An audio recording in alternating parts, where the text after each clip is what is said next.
بسم الله الرحمن الرحيم.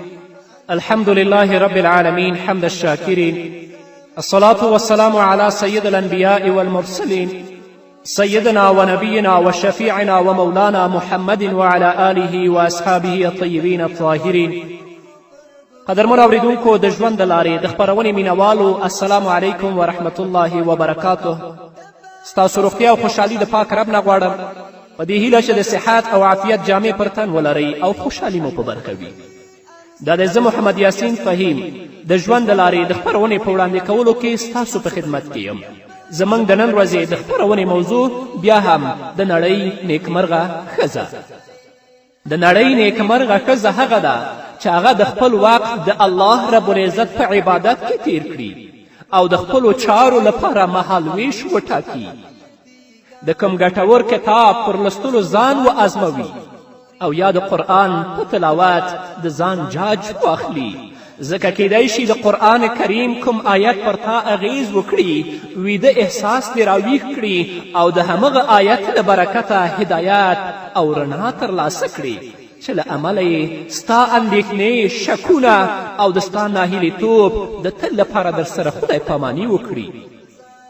که تاسې د خپل خواږه پیغمبر محمد رسول الله صلی الله علیه وسلم سپیڅلي احادیث مطالعه کړئ، نو درته به په ډاګه شي چې روغتیا بخښونکي درمل او ګټور علم هماغه دی چې له امله یې ځان له ګمراهي نه وژغورلی شي، ځکه چې ستا درمل په قرآن او سنت کې دي.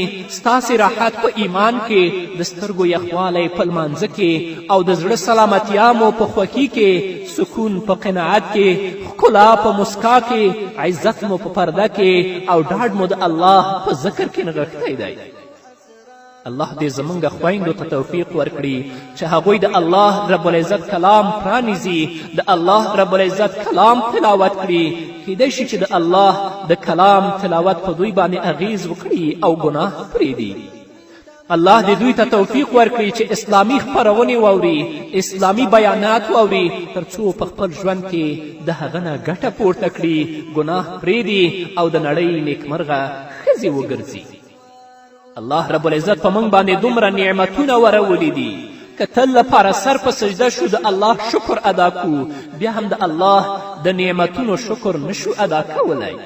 که مریض یو الله به شفا راکړي، که ورک یو الله به بیرته پیدا کړي، لکه شاعر چې فرمایي سیعافی المریض بعد سقام ویعود الغریب بعد غیاب.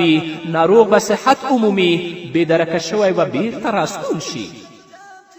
خو نن ورځ زموږ په ټولنه کې د انسانیت دښمنانو فکري جنګ خپور کړی دی، غواړي چې زموږ خویندې د الله د دین نه لرې کړي، هغوی په بېحیایي او بېپردګي کې اخته کړي. که تاسې ته څوک وایي چې ډرامې له بېحیایي نه ډکې مجلې او فلمونه او د دیو کتل او اوریدل د خوښي او نیکمرغي لاملونه دي، نو دا درته دروغ وایي، ځکه دغه ټول شیان د بدلمني کلیګانې دي، د ناهیلي لارې، د غم او د اندېښنو دروازې دي، او دا د هغه چا رښتینې خبرې دي چې پر دروغو لارو یې خپل ژوند تیر کړی، خو په پای کې پرې توبه کړې. نو تا ته هم په کار ده ګرانې خورې چې له دغو شیانو او د دغو لارو ځان وساتې چې له نیغې لارې مو اړوي. تاسې د قرآن مجید تلاوت خپله مشغوله وګرځوئ، داسې ګټور کتابونه مطالعه کړئ، داسې ګټورې خپرونې واورئ چې په اورېدلو او په لوستلو یې ستاسې غمجنې سترګې له اوښکو پاکې شي، او جاري صدقو ته ډیره پاملرنه وکړئ، رښتینې توبه وکړئ چې الله مو ګناهونه در وبخي او ستاسې زړونه له سکون او خوښي ډک کړي، او الله هم په دنیا کې نیکمرغه ښځې وګرځوي. همدارنګه ګرانې خورې د خلاصون په بیړۍ کې سپره شه، همدارنګه ګرانې خورې د خلاصون په بیړۍ کې سپره شه، د الله نه بښنه وغواړه، لکه چې شاعر فرمایي یا اله الکون قد اسلمت لک رب فرحم ضعفنا ما ارحمک. ای پالونکیه، ای پروردګاره، ما ځان تا ته سپارلی دی، زما پر کمزوري ولورېږه، ځکه چې ته ډېر رحیم یې. ډیره د خواشیني خبره ده چې روژهدارې عبادت کوونکې ښځې څه شوې؟ آیا دا لنډ او تنګ ژوند دومره پراخ شوی چې په ګناهونو یې ولړې او د لیوانو په څېر یې برباد کړې؟ آیا تاسې پر دې دنیوي ژوند سربیره بل ژوند لرئ؟ پر دې ورځو سربیره نورې کومې ورځې شته؟ آیا تا څه د مرګ مرۍ په غاړه کړې؟ آیا تا څه د مرګ مرۍ په غاړه کړې چې نه به مرې او خاورو ته به نه ورځې؟ قسم په الله که داسې وي، بلکې دا دروغجنې هیلې هسې وهم او ګمان دی. له دې امله ته باید له ځان سره حساب وکړې او چټک ګامونه واخلې چې د خلاصون له کاروان سره مل شي او د خلاصون په بیړۍ کې سپاره شي. الله رب العزت دې زموږ خویندو ته توفیق ورکړي چې الله ته متوجه شي، د الله رب العزت اوامرو او احکامو ته غاړه کیدي، الله ته سجدې ولګوي، ځکه سجده د نیکمرغي کلي ده. لکه شاعر فرمایي: ولست ارى السعادة جمع مال ولكن التقي هو السعید. زما په اند نیکمرغي د مال راټولول نه دي، بلکې پرهیزګاري او تقوا رښتینې نیکمرغي ده.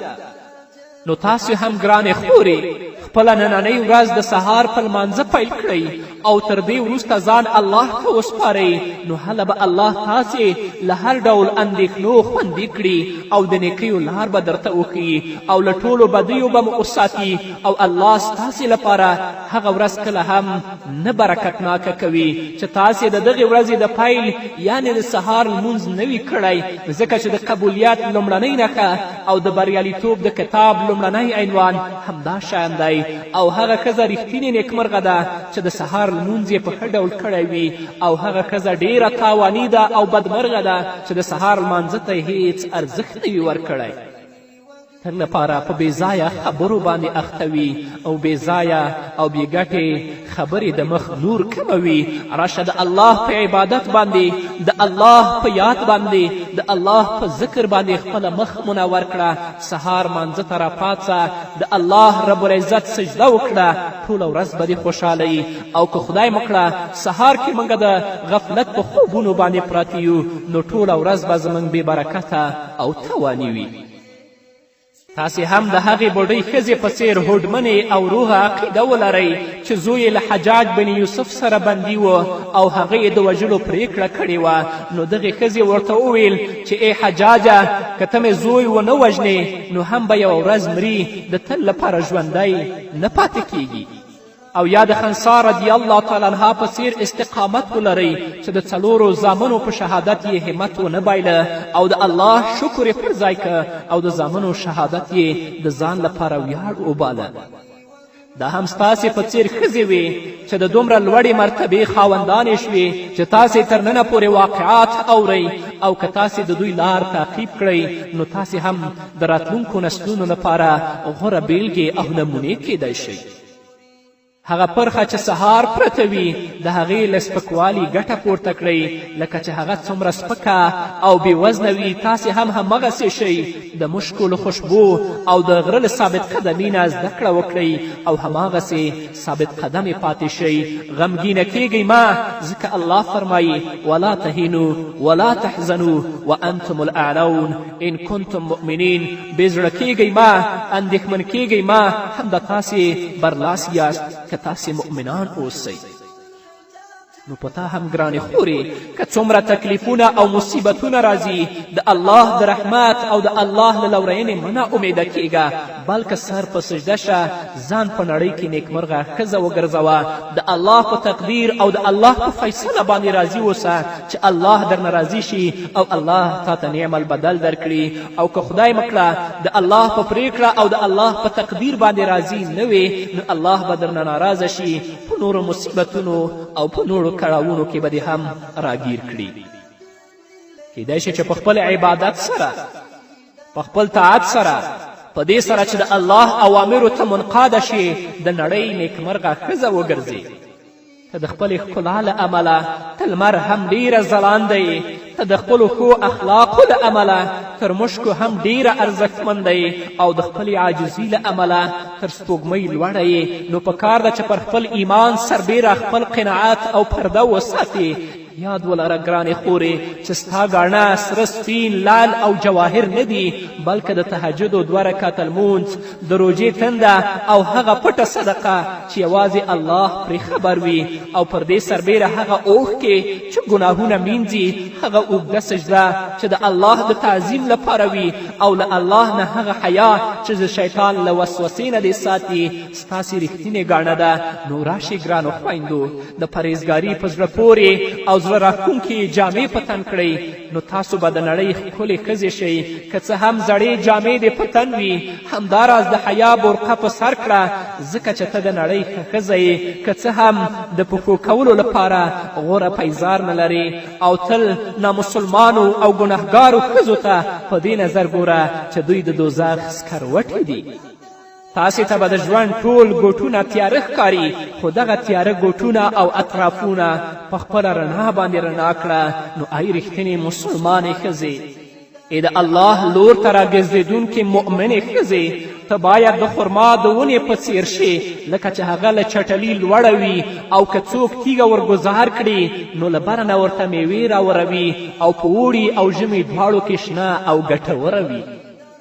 ای مسلمانې ښځې، ته هم ځان له لغویاتو او چټیاتو په ساتلو سره لوړ مقام ترلاسه کړه او له هر هغه شي ځان وساته چې ستا فطري شرم او حیا زیانمنوي.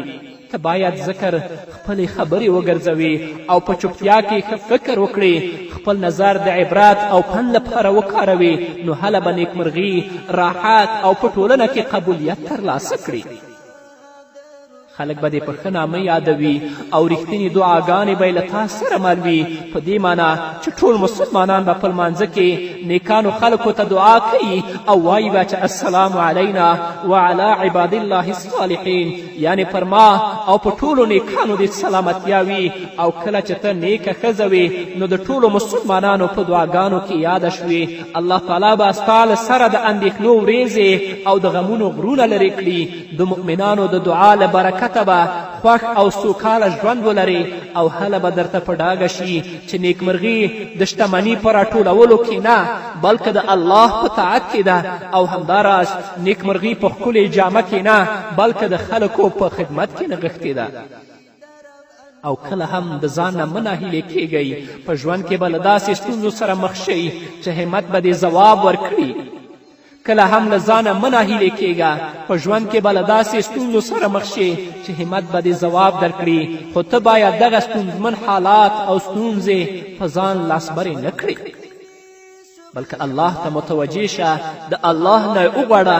الله رب العزت به ستا دعاګانې قبلوي لکه چې الله رب العزت فرمایي ادعوني استجب لکم، ما وبولئ زه به ستاسې دعاوې قبولې کړم. د الله رب العزت نعمتونه قبول کړه ګرانې خورې او په خپلو چارو کې ولګوه. د الله نعمتونه له شکر او طاعت سره په خپلو چارو کې ولګوه، په دې معنا چې پر اوبو شکر وکړه، ویڅکه اودس پرې وکړه، پرې ولامبه، د لمر په تودوخه ځانونه تاوده کړئ او له شنو باغونو میوې راټولې کړئ، دریابونو ته ګورئ او د ځمکې سعی کوئ او پر دې هر څه د هغه مالک قهار ذات شکر کوئ. الله د خپلو نعمتونو په لورولو سره تاسې سره ښېګړه کړې نو تاسې باید له دغه نعمتونو ګټه پورته کړئ، خو پام چې د دغه نعمتونو تکذیب او ناشکري ونه کړئ، ځکه الله فرمایي یعرفون نعمت الله ثم ینکرونها، دوی د الله ښېګڼه پیژني بیا ورڅخه منکرېږي. د ونې اغزو ته تر زر کېدو مخکې میوې ته ځیر شئ او د هغې ښکلا په پام کې ونیسئ او مخکې له دې چې ته د لمر له تودوخې ګیله وکړې باید له رڼا یې ګټه پورته کړې او مخکې له دې چې د شپې په ترږمو کې زړه تنګې شي باید د شپې سکون او آرام په پام کې ونیسې. ته همیشه ولې ناهیلې، بدګمانه او په بده سترګه هر څه ته ګورې؟ ته ولې د فطرت قانون بدلول غواړې؟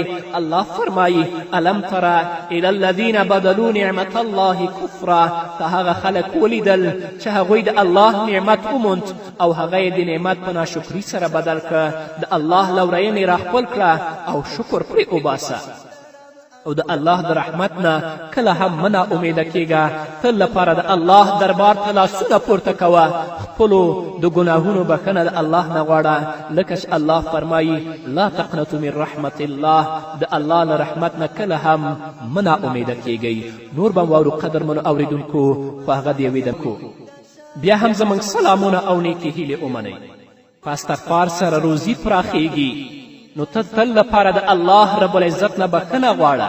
شاعر وایي اجارتنا ان الامانی کواذب واکثر اسباب النجاح مع الیأس.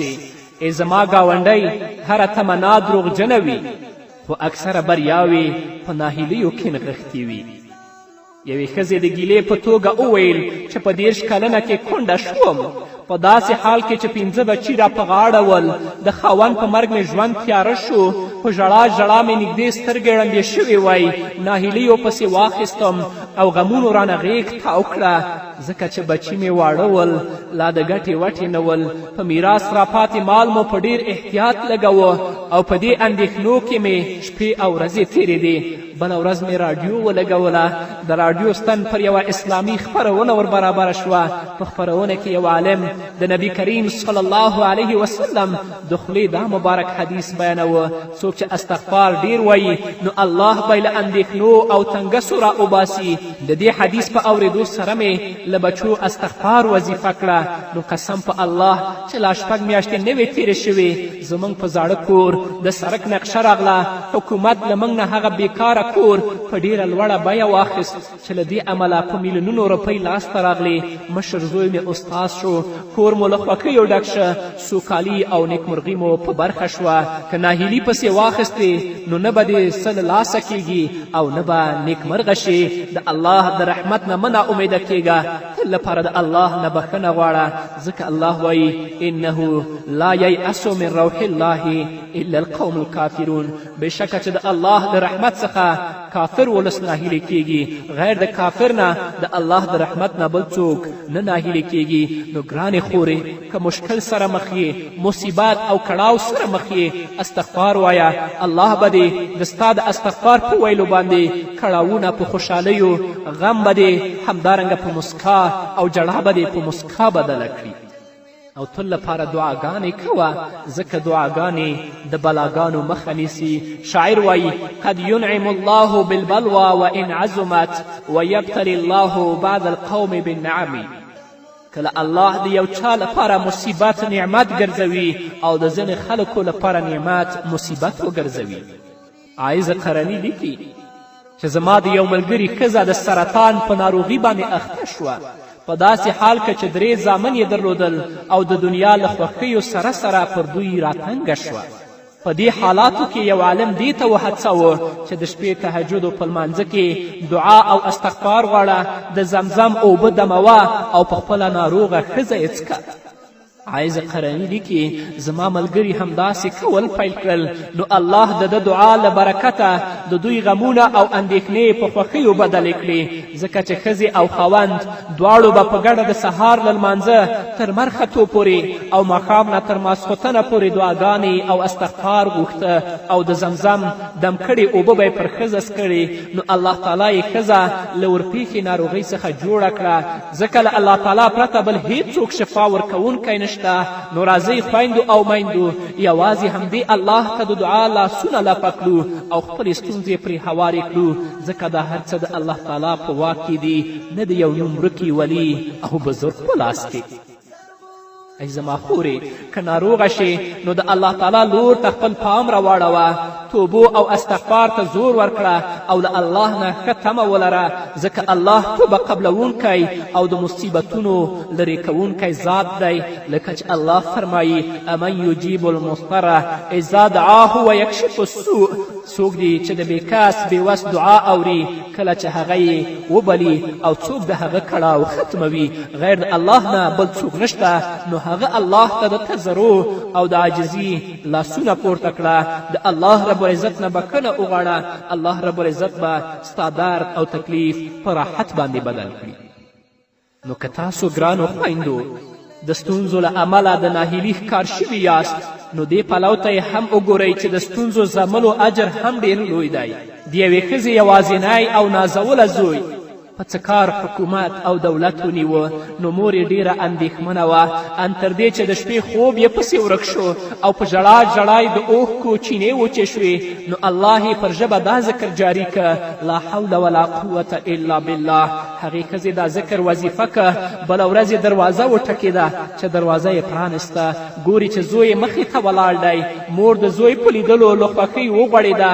همداراز کومه ښځه چې خپلې هیلې په الله پورې وتړي نو الله یې ټولې چارې سموي. نو له دې امله پکار ده چې ته هم د الله ذکر وظیفه کړې او په دې سره خپل غمونه له ځانه وشړې او له اندېښنو سره د تل لپاره خدای پاماني وکړې او له الله نه د خوښي او مرستې تمه ولرې ځکه چې د الله ذکر ډیره لویه شتمني ده او د الله په ذکر باندې ته نیکمرغه ګرځې. خو دا خبره په پام کې ولرئ چې ناامیدي ته په خپل زړه کې ځای ورنه کړئ ځکه چې تر هرې ستونزې تنګسې وروسته آساني وي او دا د الله رب العزت نظام دی. د ژوند پاڼې په ستومانتیا او اندېښنو مه ډکوه ځکه دا ستا او د نیکمرغۍ ترمنځ خنډ جوړیږي. همدارنګه قدرمنې خورې ستا کور د عزت او مینې ټاټوبی دی. ته د خپل کور له انګړ نه بې ضرورته بهر پښه مه ږده ځکه چې ستا نیکمرغي او درنښت په کور کې دی نه په بازار کې. او الله هم په دې اړه تا ته فرمایي وقرن فی بیوتکن په خپلو کورونو کې میشتې اوسئ. هغه سپکې او بې ارزښته ښځې وي چې له اړتیا پرته له کوره بهر په بازارونو کې ګرځي نوي نوي مودونه راخپلوي او د زمانې له رفتار سره مزل کول غواړي او د هر نوي بازار شي په اړه معلومات ترلاسه کول غواړي خو د دین د زده کړې څه پروا نه لري. نو دا څه ژوند نه دی بلکې په لوی لاس خپل ارزښت له لاسه ورکول او د ځان سپکول دي ځکه ژوند خو یوازې دې ته نه وایي چې ښه وخوره ښه واغونده او ښه په مستي ژوند تیر کړه بلکې ژوند د یوې سترې موخې لپاره له موږ سره امانت دی او هغه ستره موخه د الله خوښي ده او دا هله شونې ده چې د هغه د رالیږل شوي پیغمبر محمد رسول الله صلی الله علیه وسلم په طریقه ژوند تیر کړی شي. زما پتمنې خورې کور د خوښیو د امن او سوکالیو ځای د مینې او سلامتیا مزل دی. کور ته په سپکه سترګه مه ګوره او د خپل کور لپاره د ښېګړې بنسټ شه. خپل راز هغه چاته مه وایه چې سمه لار نه درښیي. راشه د الله کلام واوره د محمد رسول الله صلی الله علیه وسلم احادیث واوره په خپل ژوند کې د الله کلام او د رسول الله صلی الله علیه وسلم د احادیثو نه ګټه پورته کړه ځان د نړۍ نیکمرغه ښځه وګرځوه ځکه ژوند دا نه دی چې ښه واغوندو ښه وخورو او ښه وګرځو بلکې ښایسته ژوند دا دی چې د الله پیغام واورو د رسول الله صلی الله علیه وسلم پیغام واورو په خپل ژوند کې د الله د پیغام او د محمد رسول الله صلی الله علیه وسلم د پیغام نه ګټه پورته کړو. نو که زموږ خویندې الله ته متوجه شي د رسول الله ارشادات په خلاصو غوږونو واوري او په خپل ژوند کې ترې ګټه پورته کړي نو د نړۍ نیکمرغه ښځې به وګرځي. په همدې هیله قدرمنو اوریدونکو دا وه زموږ د نن ورځې خپرونه چې ستاسو درانه حضور ته وړاندې شوه. تر بلې خپرونې پورې چې زه بیا هم ستاسو درانه حضور ته راځم تاسو ټول په پاک رب سپارم. پاتې ژوندم نیکمرغه ښاد بریالي او کامیاب اوسئ. لومړنۍ وینا لپاره د وطني عالم نامتو مقرر قاري مولوي عبدالغفور صاحب څخه په ډېر درنښت هیله کوم تر څو د خطاب د میز وړاندې تشریف یوسي او خپله عالمانه او په زړه پورې وینا د قدرمنو برخوالو سره شریکه کړي. وتلی او منلی عالم محترم قاری مولوي عبدالغفور صاحب. الحمد لله رب الشهداء والمجاهدين والصلاة والسلام على قائد المجاهدين وإمام المقاتلين وعلى آله وأصحابه الذين ناشري لواء الدين وعلى من تبعهم من سلف هذه الأمة وخلفها ممن قاتل وجاهد ونافح ورابط في كل وقت وحين. أما بعد فأعوذ بالله من الشيطان الرجيم. بسم الله الرحمن الرحيم. يا أيها النبي حرض المؤمنين على القتال. وقال النبي صلى الله عليه وسلم جاهدوا المشركين بأموالكم وأنفسكم وألسنتكم صدق الله مولانا الخالقنا العظيم وصدق رسوله النبي الأمي الصادق الوعد الأمين. درود شریف ہوئے د منتظمینو په اجازه که مداخله نه وي پکار کې دغه لوړ خلک چې دې خواته راواوړي تر څو چې مجموعه زیاتېږي بیا به د کلي خلک بېرته لږ شاته شي. دا ملګري چې دی پیلي ناست بیا به دا خبره هم لږ سمه شي. خیر اوسئ دا مجموعه لږ سره نږدې کړئ. مولانا اشرف علي رحمه الله څخه یو چا پوښتنه وکړه چې د ناستو خلکو او د اورېدونکو په ویونکي باندې اثر یې که نه نو هغه ورته ویل د ده د خولې مثال دی چې د بزې کوم کیچې دي هغه چې څومره قدر هغه خوله وایي د بچانو آشودې ویښوي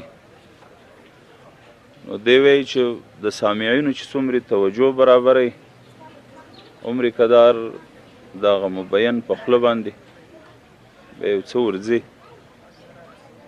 نو دغسې مجالسو کې خو یوه ضروري خبره دا یي چې توجه هم برابروي. زموږ توجه اکثره وخت په داسې مجالسو کې لږ سره رده بده وي یو خوا بلې خواته چې د توجه یو طرف ته یې برابروي.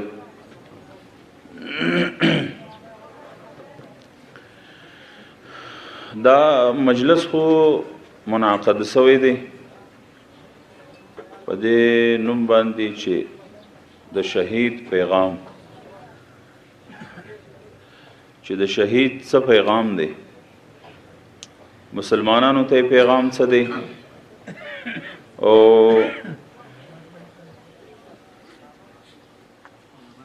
مجاهدینو ته پیغام څه دی علماو ته پیغام څه دی اسلامی نړۍ ته پیغام څه دی. د هر چا پر خپل ځای باندې خپل یو حق جوړیږي د هر سړي په ذمه باندې خپله یو څه ذمواري پرته ده. د علماو خپله ذمه ده الله جل جلاله د علماو د علم د هغې د کردار د هغې د انداز چې معاشره کې څومره قدر انداز لري حیثیت لري د هغې مطابق پوښتنه کوي.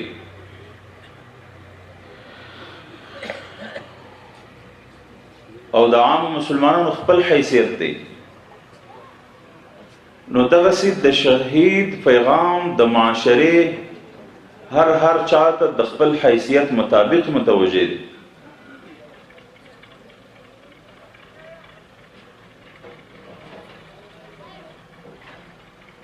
او د دې پروګرام په اوږدو کې به انشاءالله علماء کرام راځي هر څوک به په دې مجلس کې په خپل وار سره په یو موضوع باندې خبره در سره کوي او بنیادی نقطه دلته د شهید د پیغام په نوم باندې ده.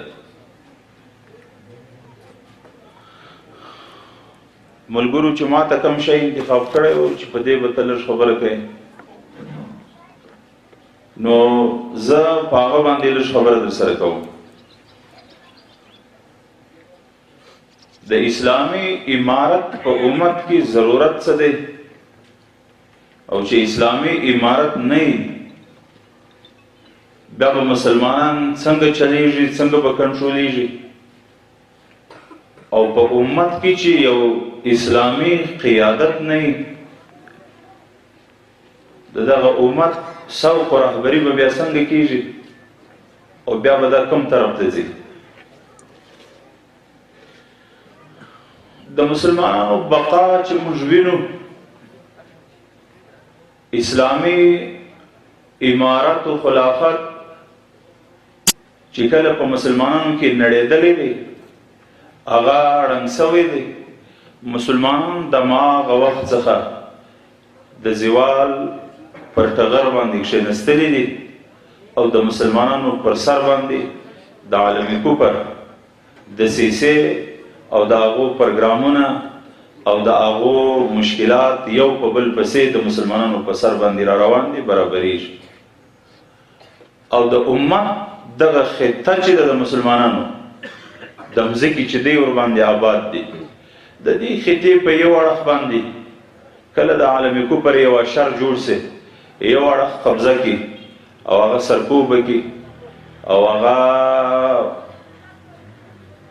خپل در اثرات لاندې راولي او کله د امت په بل حصہ باندې تقریبا دا موږ وینو چې د مسلمانانو په مابین کې د اتفاق او د اتحاد چې د اسلامي امارت کوم کړی و سونو کلونه مخکې چې هغه نړېدلې ده مسلمانان د یو ورځې سبل ته د بلې سبل ته په ضلالت باندې شروع شوي دي او مسلمانانو ته دا مشکلات متوجي دي. اوس خو چې څوک د اسلامي امارت په خوند نه پوهېږي او چاته اندازه نه ور معلومېږي خو هغو د ازادۍ ژوند تر اوسه کتلی نه دی. 3.5 سوه کاله کېږي چې اسلامي خلافت نړېدلی دی اسلامي دور تیر سوی دی او د مسلمانانو هغه د امارت منار هغه نړېدلی دی. مسلمانانو اوس هغه د ازادۍ او د مستۍ او د استقلال خوند مسلمانانو نه دی څکلی. نو مسلمانان دغسې د بل په پلو کې لوی سوي دي تقریبا په د 3.5 سوه کاله مسلمانان د بل په پلو کې اوسېدلي دي. ما مخکې هم درته ویله د مځکې په یو طرف باندې د یو کافر سایه ده د هغه لاندې لوی سوي دي په بل طرف د بل کافر سایه ده څوک په سره رنګ کې څوک په شنه رنګ کې چا د یو کافر قیادت نیولی دی چا د بل نیولی دی چا په یو پسې اقتدا کړی دی چا په بل پسې کړی دی څوک شرق د ځان دپاره رهبر ګڼي چا غرب د ځان دپاره رهبر ګڼلی دی او چا د کافرانو رواجونه په مسلمانانو کې پیاده کړي دي چا خپل قاموس او فلسفه او فرهنګ پرېښی دی هغه لري نه کې لري په هغه پسې اقتدا نه ده کړې هغه ځینې ورک دی قیادت او قومنداني او سرپرستی د مسلمانانو هغه د کافرانو په لاس کې ده دته چې هر شی ښکاره کړی دی هر طرز ورته جوړ کړی دی د په هغه پسې اقتدا کړې ده د مسلمانانو خپل اسلامي ثقافت دا اوس دوی ته پردی ثقافت معلومیږي د مسلمانانو خپل اسلامي فرهنګ هغه خپل فرهنګ اوس دته پردی معلومیږي د مسلمانانو خپل اسلامي هغه پخوانی بڼه هغه پخوانی طرز دا اوس نن پردی ورته معلومیږي ځکه پر هغه باندې کافرانو د پردي ټاپه لګولې ده پر هغه باندې یهودو نصاراو هغو باندې شرق و غرب په هغو باندې دهریانو یهودو نصاراو د دنیا مشرکینو کفرو هغو پردي ټاپه ورته لګولې ده د په هغو پسې اقتدا کړې د مسلمانانو د ازادۍ خوند نه دی کتلی مسلمانانو د استقلال شپې نه دي تېرې کړې مسلمانانو د خپل په نامه خپل لاس باندې ګټلې در اوسه خوړلې نه ده ما درته ویل چې د کافر په لمن کې شپې تېرې کړي دي نظریه بل څوک ور جوړوي عقیده بل څوک ور جوړوي پروګرام به بل څوک ور جوړوي اسلام بله بل څوک ور ښیي دا به درته وایم تجاوز به نه انشاءالله جذبات به نه په اسلامي نړۍ کې چې کوم طرز اسلام چلیږي کوم طرز اسلام چې روا دی دا اوس ټول د کافرانو تر لیباټري راوتلی اسلام دی یو څوک دا په ځان بد نه لګي چې هغه د جهاد سره تعلق نه وي چې هغه وایي دا زما تنظیم هم د هغو لیباټري راوتلی دی موږ دا نه وایو یعنې دا داسې د هغو د لیباټري راوتلی دی چې هغه وایي چې دا موږ ضرر ډېر نه جدي محسوسوو کې محسوسولی د هغو په سر باندې مو یو اره ورېښول خو بهرحال شاو مخ د بې کوي په دې به وروسته خبره سره کوو ایو مشران مثال کوي پیشوي سړي شپانه د زمري په ځالګۍ کې د زمري په هغه ځای کې چې دی اوسېږي چې بچان ورسره وي هلته یې د زمري یو چیچی پیدا کړي او هغه چیچی د زمري چې و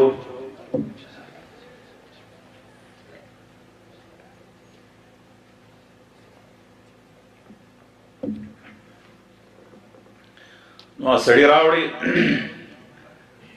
نو میږي تازه لنګي وي په میږو کې ورسره ګډ کوي او میږه یې ورسره روږده کړله او در میږې لاندې کې هغه به میږه راودل دوري غوندې نو هغه بیا لږ راغټ سو نو بس بیا په رمه کې ځغاستې نو زمری خو زمری دی خو د قابو نه وي لیکن شپانه چې به کله د میږې مخ یو طرف ته راړي کوم پام کړي لوټه مخوا ته وروغورځي یو آواز ورسره وکړي دی هغه حیوانان سره پوهېږي چې اوس د دې خوا مې منع کوي زمری چې به هم کله د رمې څه وتلی و چې ده به کله سوقوي بل طرف ته نو طرف ته به یې لوټ وروغورځول بس بیا به دی سم هغه د میږو د وریو غوندې بس دا بل طرف ته بیا به تلی او کله به یو لرګی مرګی والا کډه وروغورځول او کم آواز چې به پسو میږو ته کوي چې هغه به رهبري کول یو خوا ته به بول هغه به اوبه ورکول هغه به بیا رمول هغه به روانول هغه آواز به ورته کوي نو مشران مثال پیښوي چې زمري ته خو یو چا مشوره ورکړه پر یو طرف باندې وتلی و هغه ورته ویل چې زمری زوی مړی د ځانه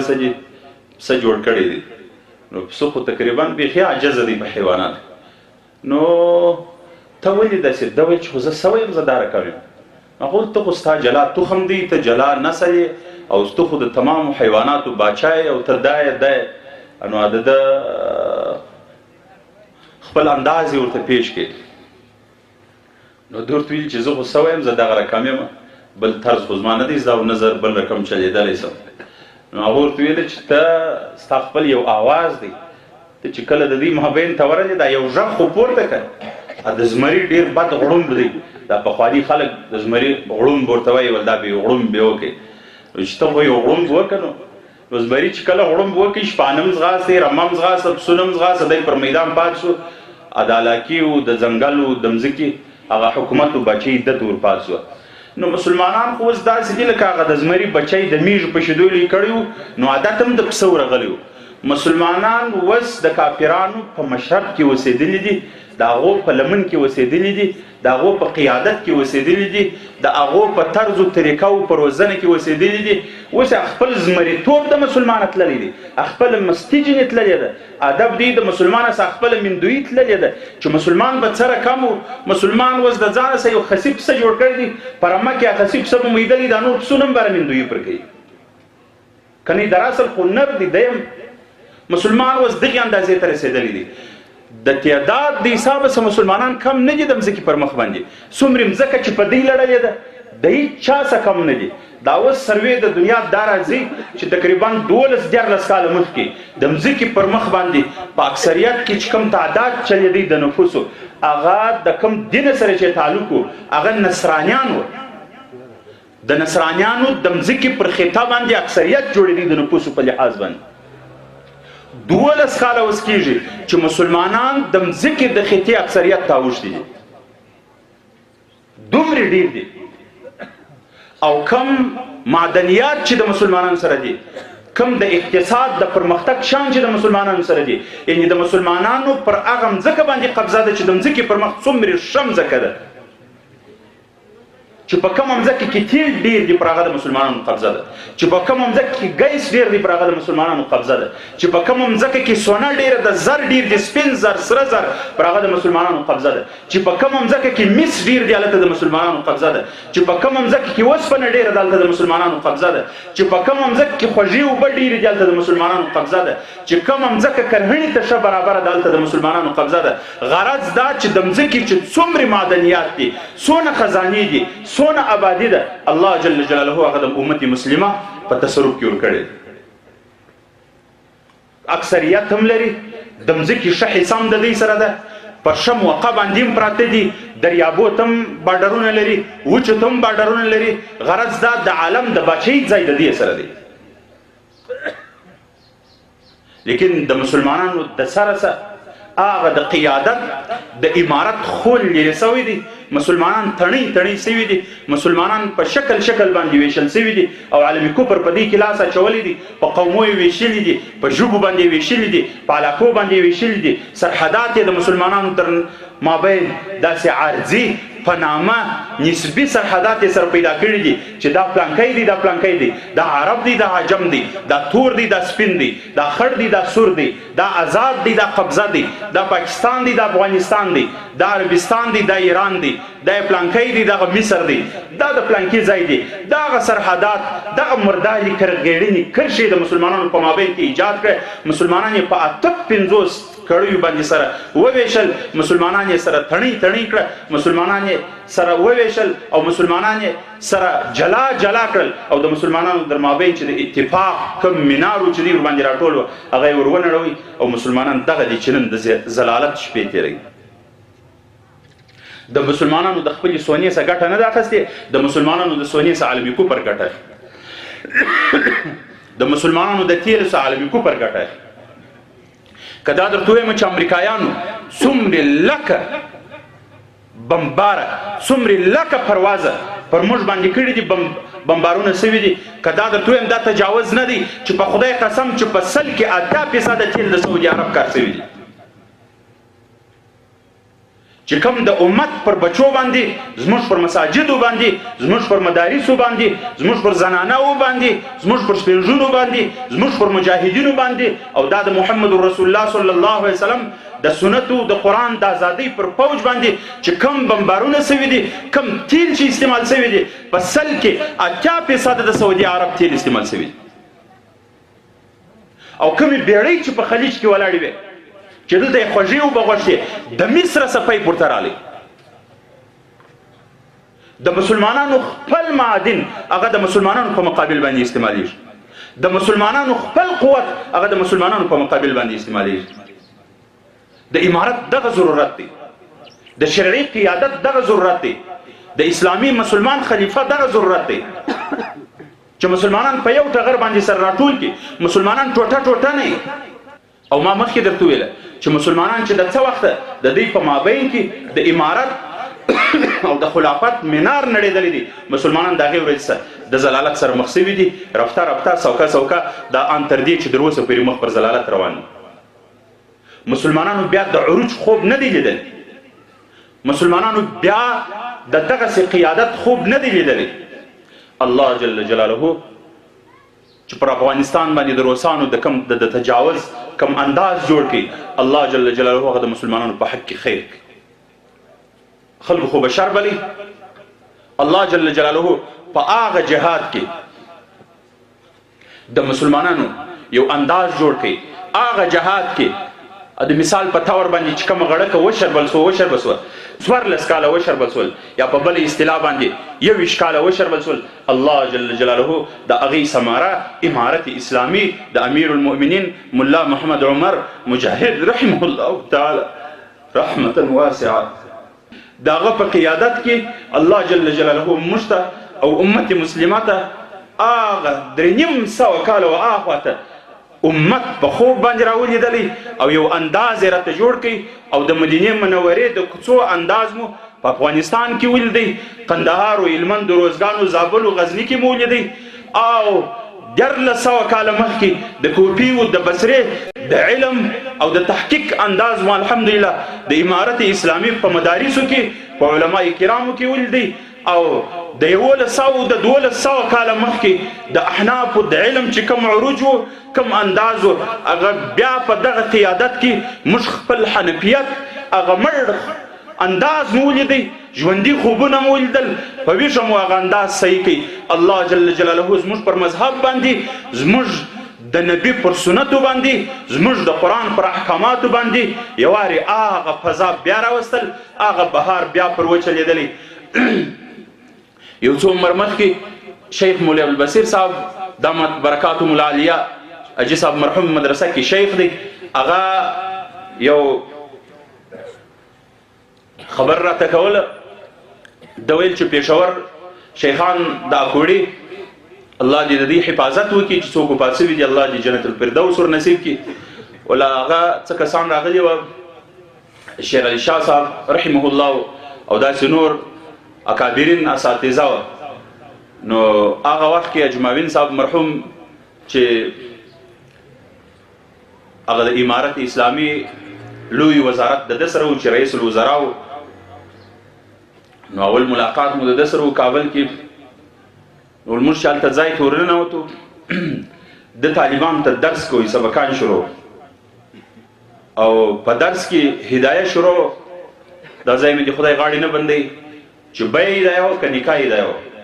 دا دوی کې یوه یاده کړه چې دا ګنټه شروع و چې کله دا اساتذه ورننوت هلته نو دوی ورته ویله چې پر ما باندې سام هم پرېوځي، زه شرمېږم هم، دا دومرې قدر اکابرین دي، نو زه بیا درس نسم کوی. هغه ورته ویله چې ته د مسلمانانو باچا یې او د امیرالمؤمنین نایب یې، ته به درس کوې او موږ به دا فخر او دا ویاړ قبلو چې موږ د مسلمانانو د باچا شاګردان هم یو، دا سبق به اورو. ده ویله چې هغه مجبورا سبق جاری وساتي چې دوی په دې باندې اصرار کوي. هغه سبق ویلی. شیر علي شاه صاحب رحمه الله چې کله راولاړ سو چې بیا ګنټه خلاص روغبړې کوي نو هغه ژړل دا خبره کوله چې 1400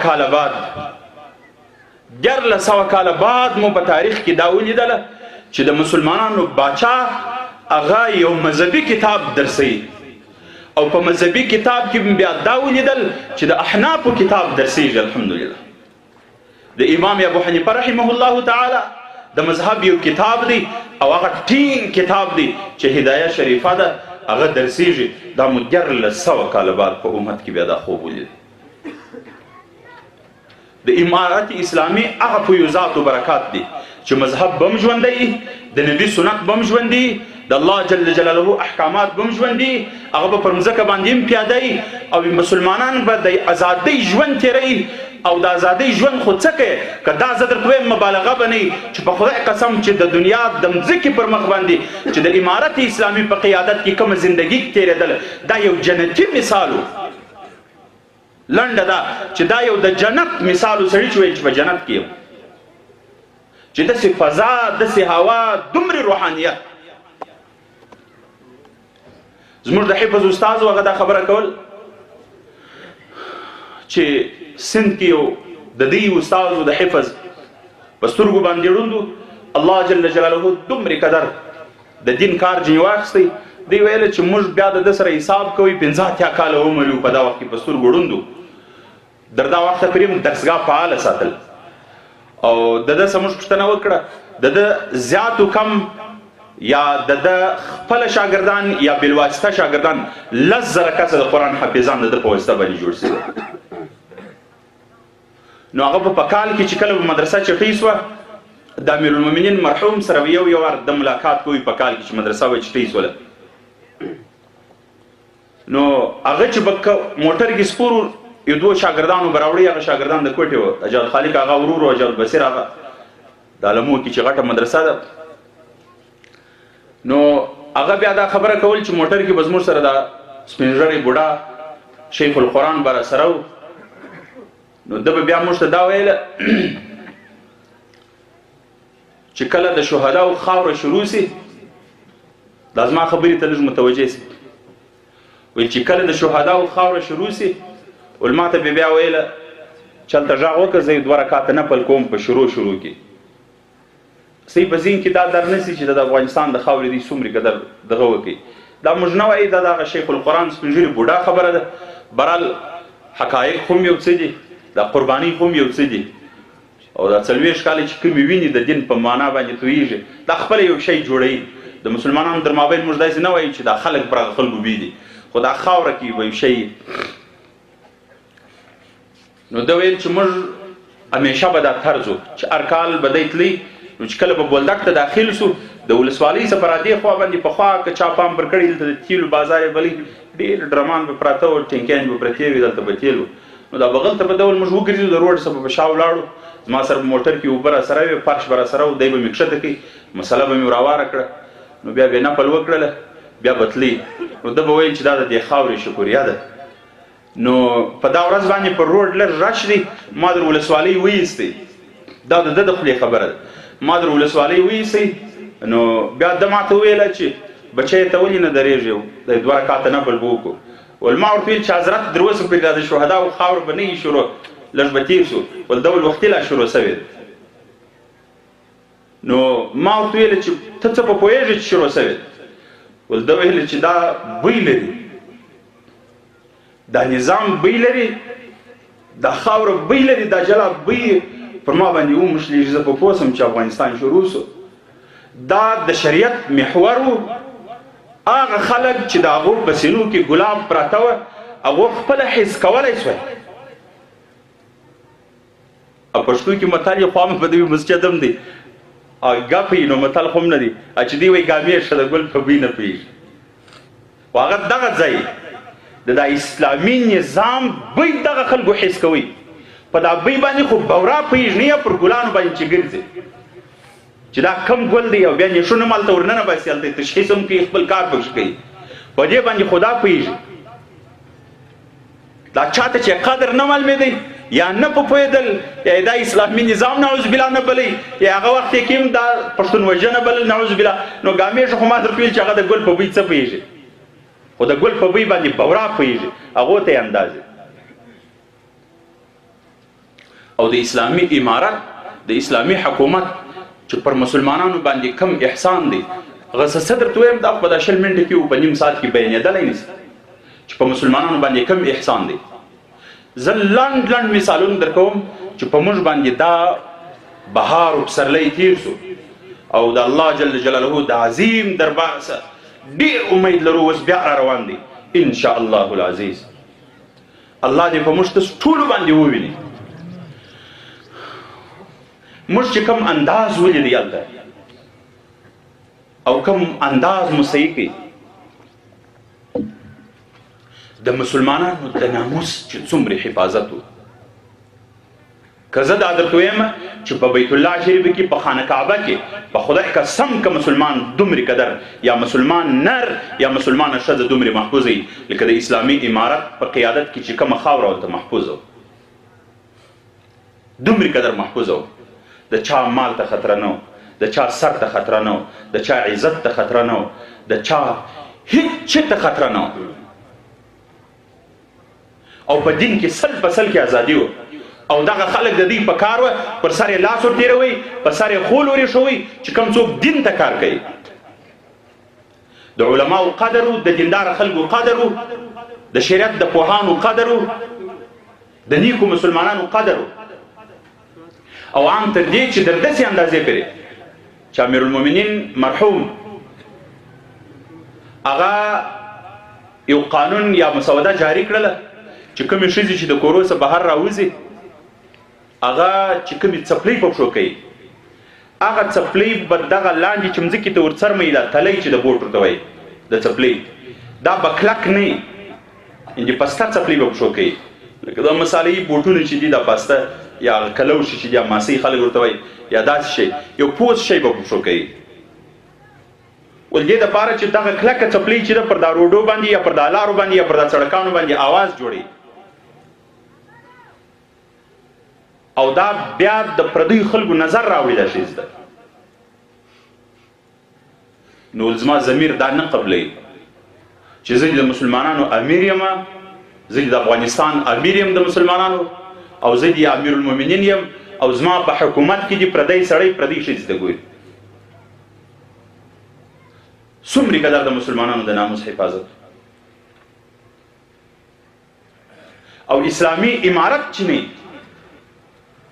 بیا د مسلمانانو هغه ناموس دی، هغه افغانان دي، هغه پښتانه دي، هغه ناموس دي، هغه خاوره د هغه خلق دي چې قیادت بدل سو د یو بل چا په لاس کې سو.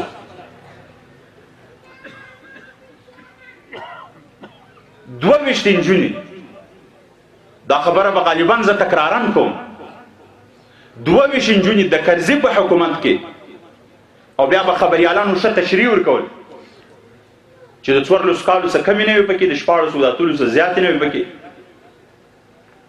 دا نجونې د یورپ د ټولو ممالکو دوره یې په وکړه او په خدای قسم که یا د 15 کالو یا د 7 کالو نارینه ورسره او یا د 16 کالو او دا د ټولو ممالکو د یورپ دوره یې په وکړل.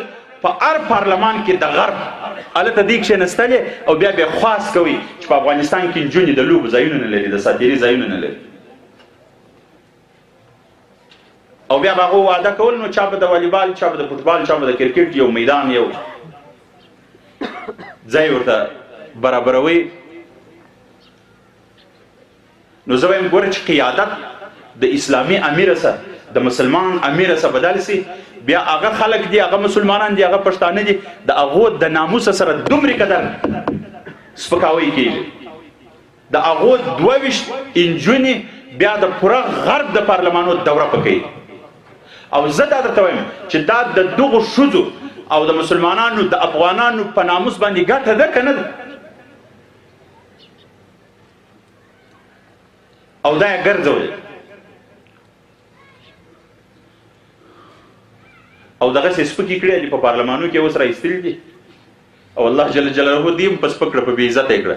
یوازې خدا نه چې دا ښځې د باندې راایستلي دي. د سیاف هغه برم و د روسانو د جهاد په ټیم کې، په دا تنظیمو کې پلا خو د رنګه سم دی معلومېږي، دلې به مې داسې د یږ شکل یې دی، نه دی داسې ببر دی ولایدار طرز یې دی. او د ده خپل دا تنظیم هم دغسې زیږ و. الله جل جلاله هغه سړی د کافرانو د ملګري په وجه باندې دومره سپک کړي. د فرا یو کمونیسټۍ نجلۍ وه ملالۍ جویا، هغې پر دا مخ باندې د اوبو په بوتل وویشتې. دومره سپکاوی سره جوړ سو. بیا هغه ښځې در پارلمان راورسېدې، په پارلمان کې بیا دومره قدر غښتلې شوې، بیا یو زوړ د جهاد په نامه باندې یو سړی دا اوبو په بوتلانو باندې ولي. د اسلامي امارت دغه فایدې دي. او اسلامي امارت دا درته وایم چې دا یو څراغ دی الهي، دا یو الهي رڼا د بلب دی. دا چې ولګېږي ته دا مه وایستئ چې فایده خو بې دلته موږ ته نه رسېږي. زه وایم چې د دغه نظام فایده به الله پاک جل جلاله دلته هم رارسوي. په دا مسجد کې دننه بلب ولګېږي، دا رڼا دلته د باندې ما اثرات ښکاره کوي. دلته د باندې سړی لار پوړلی شي، در دا کړکیو رڼا راوځي، د دروازو د چولو رڼا راوځي. دغه د امارت څراغ چې هلته ولګېږي، الله جل جلاله بیا اثرات دلته راوړي د خیر. او په امت کې د امارت دغه قدر ضرورت دی، او دا یې ضرورت دی.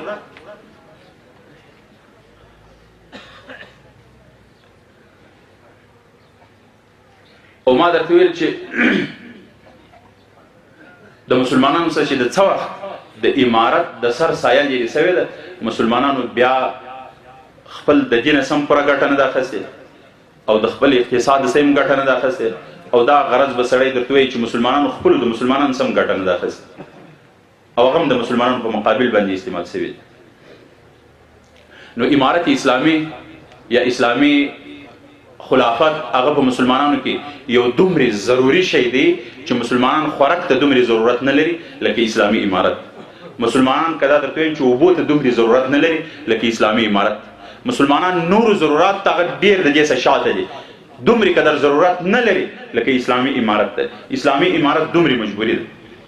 حکومتونه د دنیا موږ وینو کافرانو په لاس کې نیول دي، فقط دغه لپاره ساتل دي مسلمانان پر سر باندې پټه کوي، مسلمانان په ځوروي، مسلمانان په بې عزته کوي. نور حکومتو مسلمانانو ته هیڅ کار نه دی کړی. او موږ په علاقو کې دا ولیدل چې دا لیوني سپي دا حکومتو ایله کړي دي، دا خلکو ایله کړي دي، در کومې اندازې پرې خلک په ځوروي، په بې عزته کوي. او الله جل جلاله په جهاد په مجاهدینو کې هغه اثرات اچولي دي. زه به دا اطمینان تاسو ته درکړم چې الله جل جلاله څونه قدر دغه اوس هم دا تس کلی زه خاص دغه کلي خلکو ته وایم چې څومره قدر محفوظه یاستئ. دا د دغه مجاهدینو برکت دی. ګوره ستاسې سر خلاص دی که نه؟ دا د دغه مجاهدینو برکت دی، دا دغه جهاد برکت دی چې ځوانان په افغانستان کې قرباني ورکوي او د امارت اسلامي سره د مجاهدینو سره وابسته دي. تاسو به دې سر خلاص کړئ. موږ په دا علاقه کې وینو، تی در موږ به خپله ډېر په پوه یاستئ، ځکه دا علاقه د سس قوم دی، په پوهېږئ سره همسایګان یاستو. خو بهرحال موږ هم دلته د میلمنو په توګه یو څوک چې دلته څه وخت تېر کړی دي، موږ هم د علاقه وینو چې د کوم کلي د کومې علاقې د مجاهدینو سره رابطه کمه ده. په خدای قسم هغه خلک نن د زورواکانو، د خپل سرو او د ټوپک سالارانو، د غلو، د کمپرسان د وجې ساغو نه قدر زیري. او دا به موږ نه وایي دا زموږ احسان نه دی، دا ستاسو خپل کردار دی. دا معنا نه چې تاسو د امارت اسلامي سره وابسته یاستئ اوس موږ احسان اچو. دا بیا ستاسو خپل کردار دی چې تاسو کړی دی، چې چا نه دی کړی هغه د غونه در ګوډو لاندې دی. ځکه دا سپین ږیرو ته دا وایم چې دا ستاسو بچان یوازې دا نه چې اسلامي امارت هلته په وجود کې راوړي په خپلو وینې ژوندی کوي. دا قرباني یوازې دا نه چې هلته به په هغه خطه باندې اسلامي نظام راځي، هلته به د قرآن نظام ژوندی کېږي، هلته به مسلمانان د استقلال ژوند هغه چې دی ساه به اخلي. ما درته ویل چې دا یو بلب دی، یو څراغ دی، چې هلته ولګېدی دلته یې اثرات راځي، دلته یې اثر دغه دی. که نه که دغه څه د ځوانانو د مجاهدینو برکت نه وای او دغه برم دلته د جهاد نه وای او دغه د شهداو وینې نه وای او دغه انداز نه وای، دلته نږدې خلک دي، شاوخوا خلک دي، ډېر غښتلي خلک، لوړ خلک، غټ قومونه یې در ګوډو لاندې کړل. او موږ یې وینو یو کور غله دي بېناموسان، د ګردې علاقې څخه غله ورغلي دي او حتی بېعزتۍ او بېناموسۍ دغې اندازې ته رسېږي چې د خلکو کورو ته ټلیفوني کیمرې ورپورته کوي، د زنانه واکسونه اخلي، تصویرونه اخلي. او الحمدلله ستاسو په علاقه کې دا شی څوک په خوب نسي لیدی. او دا موږ هم اطمینان درکوو چې کم څوک د جهاد سره وابسته یي، دا موږ نن دا خبره علی الاعلان کوو چې کم څوک زموږ سره وابسته یي او دا قومي خلکو ته هم دا خبره کوو چې دا د هغو در غوږو پرې ورورسېږي. که زموږ سره کم څوک وابسته وه او چا په سپکه ورته وکتل، اول خو به هغه خلک انشاءالله داسې نه کوي، که چا وکتل کم انداز چې زموږ په وسه کې راتلی، څنګه ترتیب زموږ په ذهن کې صحیح جوړېدی، انشاءالله موږ د خلکو دفاع په خپل ځان هم کوو، په خپلو ملګرو هم کوو او په خپل امارت باندې هم کوو او په خپل حیثیت باندې هم کوو. نو غرض مو دا دی چې اسلامي نظام ژوندی سي. اوس چې په کومو ساحو کې ژوندی دی د افغانستان، تاسو د هغو خلکو څخه خبر واخلئ، حالات ځینې وپوښتئ څنګه اوضاع، چې هغه مسلمانان په څنګه اوضاع کې دي.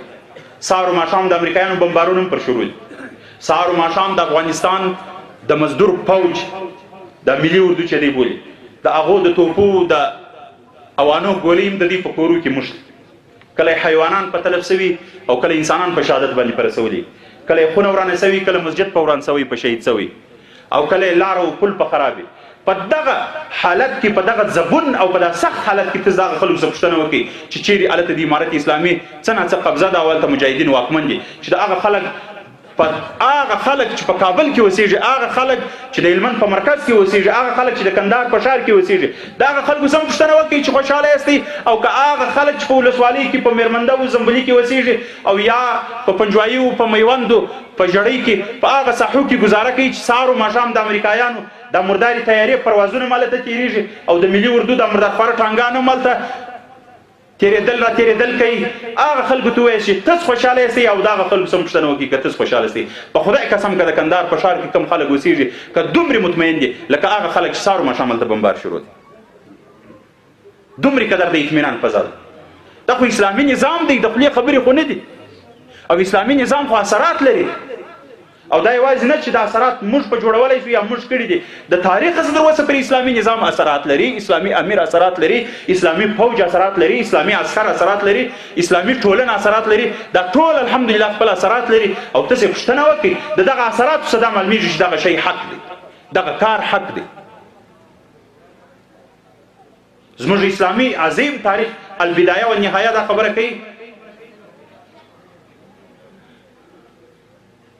چې یو بزرگ عالم دغه زمانې څخه خبره کوي چې هغه په بغداد کې د شپې غالبا دریای دجله به دی شي